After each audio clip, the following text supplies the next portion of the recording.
दोस्तों प्रणाम। एक बार फिर आपके सामने आपका दोस्त engineer Rohit Garsa, president LSG foundation. दोस्तों, घर में हो, खुश हो, स्वस्थ हो, सरकारी नियमों का पालन करें। दोस्तों, आज कोई कविता नहीं है, हम एक बहुत ही महत्वपूर्ण विषय पर चर्चा करेंगे।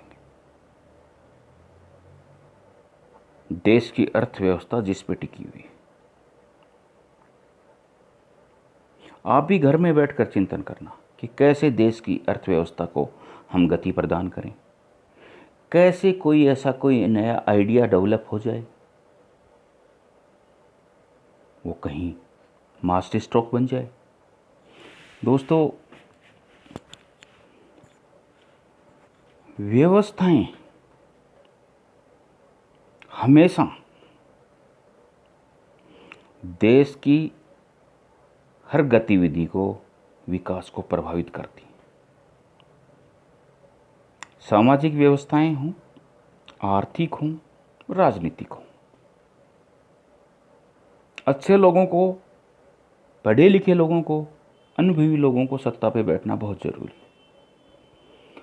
मैं आज आपके सामने एक ऐसे विषय को लेकर आता हूं जो सिर्फ छलाओं में जी रहा है, सिर्फ वोट बैंक के लिए, और बड़े बड़े टीवी चैनल पे सिर्फ डिबेट्स में उनके बारे में कहा जाता है। हमारा किसान, जिसको अन्नदाता, पालनहार, खेत खलिहानों का भगवान अच्छा लगता है, ऐसी ऐसी संज्ञाएं दी जाती हैं तो कानों को भी अच्छा लगता है। लेकिन कानों को अच्छा लगने से समस्याएं दूर नहीं होती। समस्याएं तो कुछ नीतिगत फैसले करने से होगी। बड़े बड़े चुनावी वादे, बड़ी बड़ी रैलियों में घोषणाएं धरातल पर नहीं आती हैं। वादे, छलावे, जुमले, अब कुछ भी कह लीजिएगा, हकीकत से इनका कोई लेना देना नहीं है। सत्ता किसी की भी हो, सत्ता किसी की भी हो, चंद पूंजीपतियों की मुट्ठी में गिरफ्त रहती है, उनकी गिरफ्त में रहती है। और पूंजीपति किसी सत्ता का नहीं होता, किसी पार्टी विशेष का नहीं होता, वो हवा के रुख के साथ चलता है। 2004 में रुख बदला नजर आया, पाला बदल लिया। 2009 में हवा स्थिर सी नजर आई, डटे रहे। 2014 में फिर हवा का रुख बदला, अन्ना आंदोलन के कारण पलटी मार गए और बना दिया तिल का ताड़। और उसके बाद आराम से बड़े बड़े लोन उठा लो, विदेशों में भाग जाओ, या यहाँ पर बट्टे खाते में डलवा दो, उनका हिस्सा देकर। अब उस किसान की बात आ जाइए, उसको क्या मिला? दर्द, लाचारी, व्यवस्था, और आखिर में वो क्या करता है? अपनी जिंदगी ही खत्म कर लेता है। दोस्तों, सबसे ज़्यादा आत्महत्या किसानों की हमारे देश में है, जिसको कृषि प्रधान देश कहा जाता है, जिसकी अर्थव्यवस्था कृषि पर निर्भर है। जब उस अर्थव्यवस्था को चलाने वाला सारथी ही मर जाता है तो अर्थव्यवस्था तो डगमगाएगी ही। उनके 20,000 रुपये, 10,000 रुपये, 50,000 रुपये के लोन माफ़ किए नहीं जाते, लेकिन बड़े बड़े औद्योगिक घरानों के 70,000 करोड़, 3 लाख करोड़, 1.5 लाख करोड़ ऐसे माफ़ कर देते हैं जैसे किसी ने किसी को थप्पड़ मार दिया और चलो तेरे को माफ़ कर दिया। वो ऐश करते हैं, आराम से विदेशों के अंदर घूमते फिरते हैं, चार्टर प्लेन में घूमते हैं। किसान कभी मुंह नहीं देखता प्लेन का। और वो उसी दुर्दशा में, उसी हालात में जिंदा रहता है। क्योंकि दोस्तों, स्वामीनाथन आयोग के नाम पर, किसान की आय दुगुनी के नाम पर छलावा, जो ही चुनाव आते हैं आगे की डेट दी जाती है, आगे की तारीख दी जाती है कि हम तब तक कर देंगे। आय दुगुनी कर देंगे, किसान का स्वास्थ्य का ध्यान रखेंगे, स्वास्थ्य बीमा नाम पे ले लिए, फसल का ख्याल रखेंगे, फसल बीमा के नाम पर ले लिए, सब्सिडी धीरे धीरे खत्म कर दी, नकली खाद बीज दिए, डीजल आसमान छूने लग गया क्योंकि ट्रैक्टर चलता है किसान के, बिजली का बिल कमर तोड़ रहा है, जीएसटी, ट्रैक्टर और ट्रैक्टर के पार्ट्स पे जीएसटी 18%, जो महंगी और ब्रांडेड कारों की 8 से 10%। फिर कैसे विकास होगा इस किसान का? कुछ सोचा है दोस्तों? चिंतन करना। आज सारे कारोबार बंद हैं,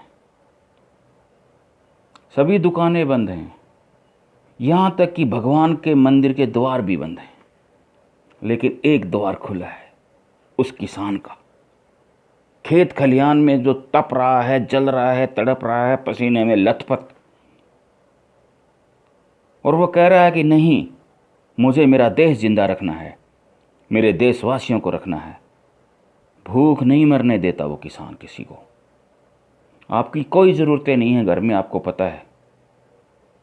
आप 100 रुपये का मोबाइल रिचार्ज करा लेंगे आराम से, महीना निकाल दोगे, 200 का करवा लोगे।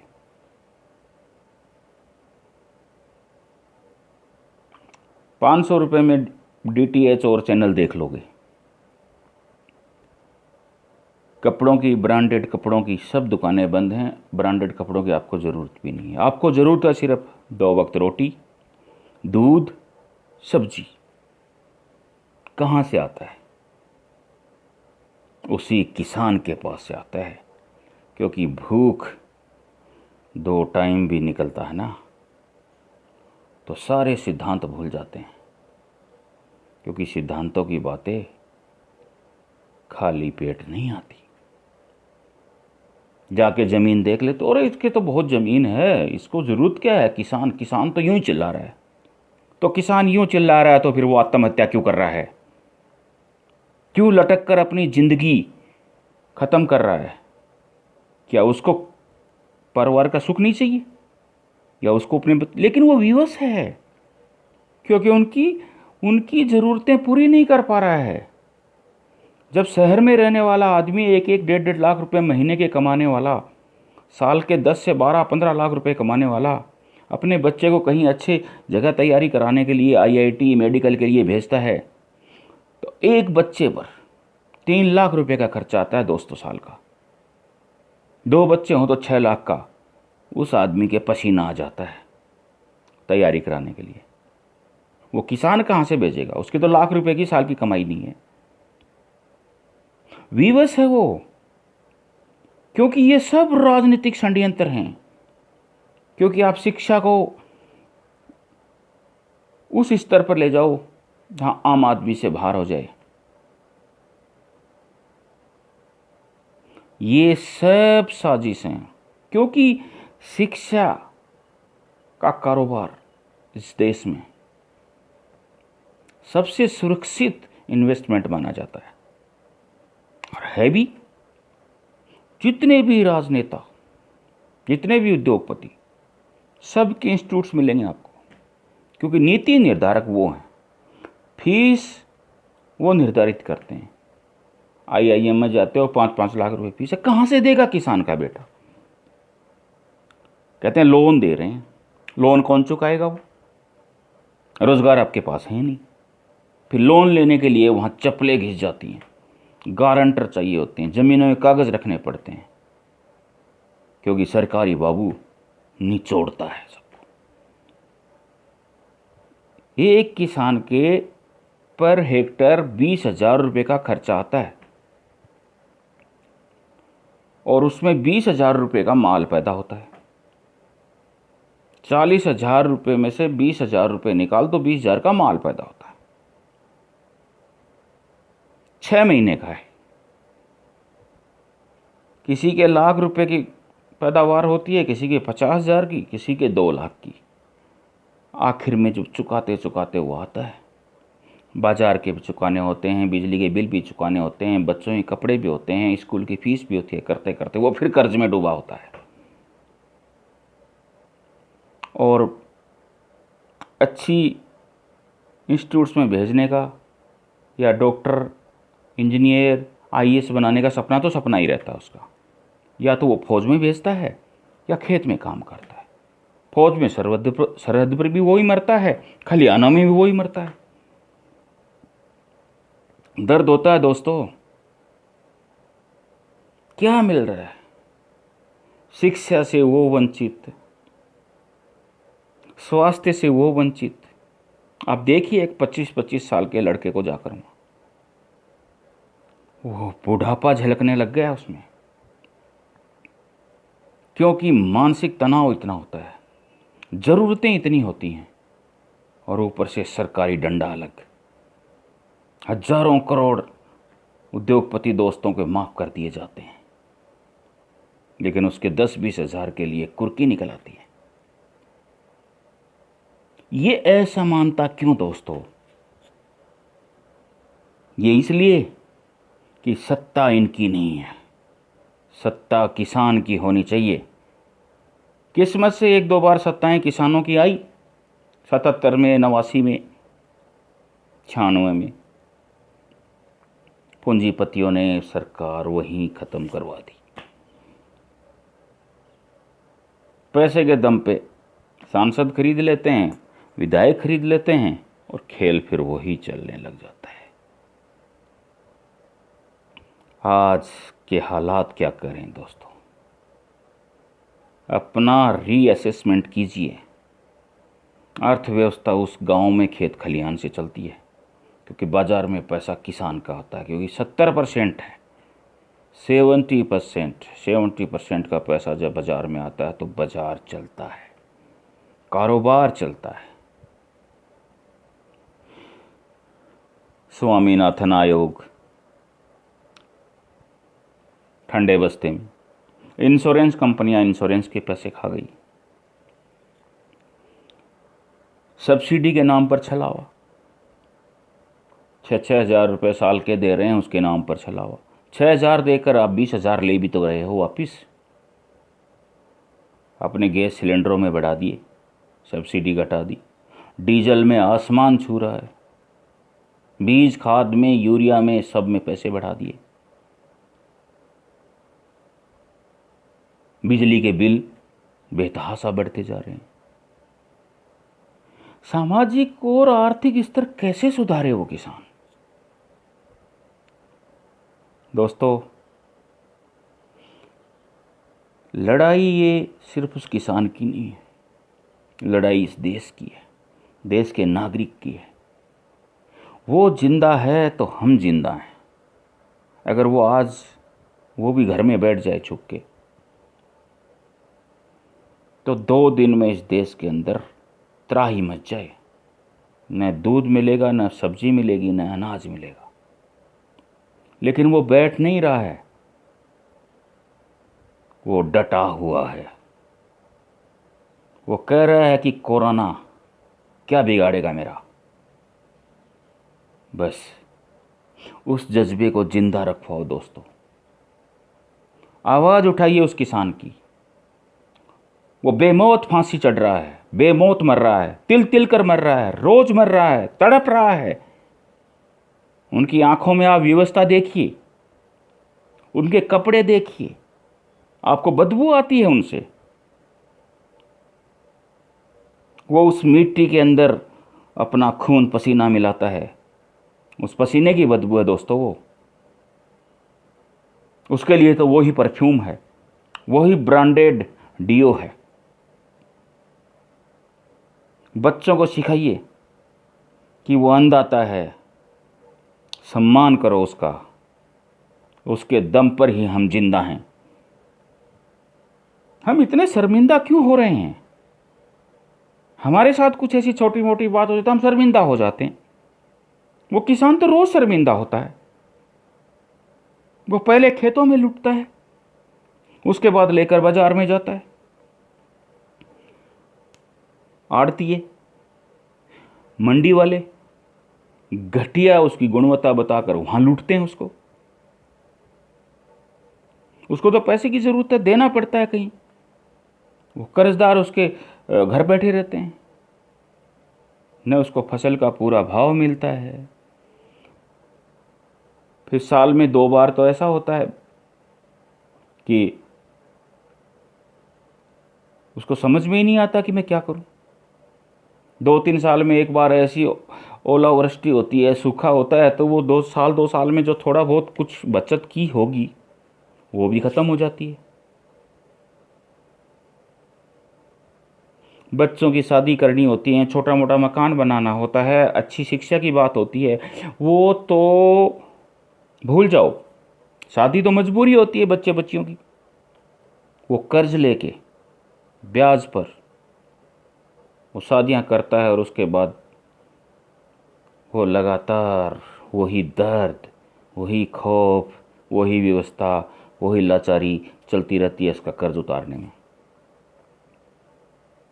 आप बैठकर बहुत अच्छी बातें कर लेते हो, टीवी चैनलों पर कर लेते हो, बड़ी बड़ी रैलियों में कर लेते हो कि हमने सब कुछ कर दिया है, हम किसान का ये कर दिया। अरे सरहद में भी उनका बेटा मरता है और खलिहान में भी वो मरते हैं। वो जिंदा कहाँ है?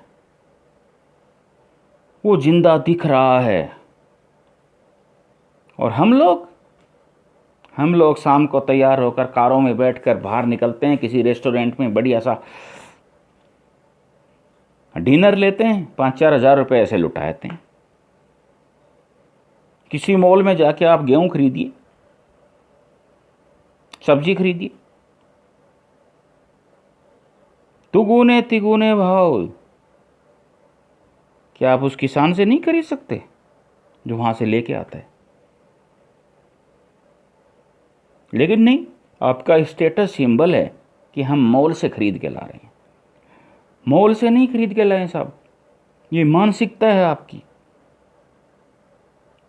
क्योंकि गरीब के खिलाफ की मानसिकता है। मजदूरों से समस्या जिससे सारे कारोबार चलते हैं, आदिवासियों से समस्या जो जंगल बचा रहे हैं, जिसे शुद्ध हवा मिल रही है, प्रकृति का संतुलन बन रहा है, या किसानों से समस्या जो जानवर भी पाल रहे हैं, दूध भी सप्लाई कर रहे हैं, सब्जी भी सप्लाई कर रहे हैं, रन भी देते हैं। दोस्तों, इस मक्कड़ जाल से बाहर निकलिए। किसान बहुत बड़ा और महत्वपूर्ण अंग है इस देश का। नेता, उद्योगपति पैसा बटोरते हैं और ठिकाने लगाते हैं। इसके अलावा सत्ता के सुख भोगते हैं वो, से कोई मतलब नहीं है किसी से। आप बैठे बैठे डिबेट कर लेंगे और घर में घुस जाएंगे, और हम मध्यम वर्गीय लोग उनके जाल में फंस जाएंगे। उस सम्मोहन से बाहर निकलिए, सत्ता से सवाल कीजिए, किसी की भी हो सत्ता, कि आपने ये वादा किया था। आप अमेरिका को देखिए, वहाँ सत्ता से सवाल किए जाते हैं। यहाँ सत्ता से सवाल करने वाले को क्या कहा जाता है वो आप सब जानते हैं। दोस्तों, व्यवस्थाएं समाज हित की, राष्ट्र हित की बनाई जाती हैं, स्व हित की नहीं होती। तो मैं आपसे सिर्फ यही गुजारिश करता हूँ कि उस अन्नदाता की तरफ देखिए, उसके लिए आवाज़ उठाइए, उसका सामाजिक और आर्थिक स्तर बढ़ाइए। वो भी अपने बच्चों को अच्छी शिक्षा दे सके, वो भी स्वस्थ रह सके, वो भी खुशहाल रह सके। वही खुशहाल रहेगा तो ये देश भी खुशहाल रहेगा दोस्तों। वरना ये महामारियाँ, ये त्रासदियाँ, ये तो आती रहेंगी। सिर्फ किसान ही इस अर्थव्यवस्था को वापस गतिमान बनाता है। बस आप सब समझदार हैं, चिंतन कीजिए और सोचिए कि क्या कुछ नया लेकर आएं, जिससे इन अन्नदाता का भी भला हो, राष्ट्र का भी भला हो, अर्थव्यवस्था को भी गति मिले। बस मैं यही कहना चाहता हूँ, घबराने की ज़रूरत नहीं है। हम संघर्ष करेंगे, महामारियाँ आती रहती हैं, चली जाएंगी। डटे रहो मैदान में अपनी इच्छा शक्ति, अपनी विल पावर से, क्योंकि ये ऐसी बीमारी है जिसको हम अपनी विल पावर से हराएंगे। वक्त लगेगा, वक्त का सम्मान करो, सरकारी निर्णय का सम्मान करो। कोशिश ये करो कि जो नियम बने थे उन नियमों का बाद में भी पालना चलनी चाहिए। हर चीज़ की बचत करना सीखो। बस मैं यही कहना चाहता हूँ दोस्तों। आप चिंतन कीजिए, सुझाव बताइए। कुछ आपको लग रहा है कि इसमें ये कमी रह गई है, तो सुधार की हमेशा गुंजाइश रहती है दोस्तों। इसी के साथ आज मैं आपसे विदा लेता हूँ। सब खुश रहें, स्वस्थ रहें, बस शर्त ये है, घर में रहें। जय हिंद, जय जवान, जय किसान, जय कोरोना वॉरियर।